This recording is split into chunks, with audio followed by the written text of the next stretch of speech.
Le tunnel que vous regardez n'est pas sur Terre. C'est un tunnel sous-marin construit à une profondeur de 40 mètres. Quelle est la difficulté de construire un tunnel en mer? Et comment a-t-il été construit? Prenons le tunnel du pont de Hong Kong-Zhuhai-Macao en Chine, tunnel sous-marin d'une longueur totale de 5,6 km. C'est le tunnel immergé le plus long du monde. Les ingénieurs du monde entier sont étonnés. Le processus de construction des tunnels sous-marins est très compliqué. La méthode la plus courante est la méthode du tube immergé.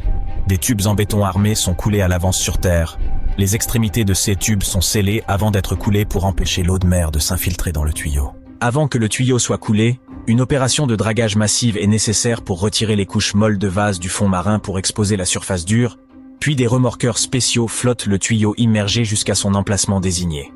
Après que le tube immergé a coulé jusqu'au fond marin, les tuyaux sont alors sertis hydrauliquement ensemble, puis les joints aux extrémités de chaque section sont retirés.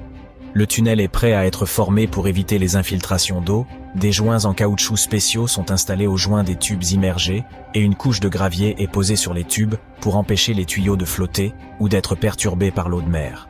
Le tunnel sous-marin HZMB se compose de 33 tubes immergés pesant 6500 tonnes. Chaque tube immergé mesure 12 mètres de long, déplaçant jusqu'à 80 000 tonnes d'eau.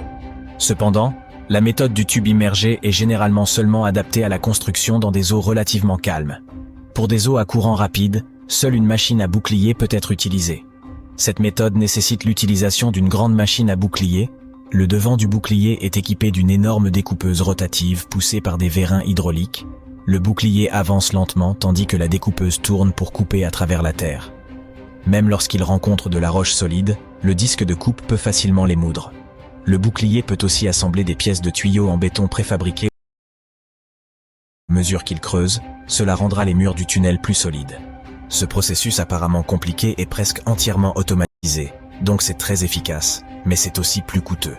Une petite machine à bouclier vaut des dizaines de millions de dollars, sans parler des coûts de maintenance.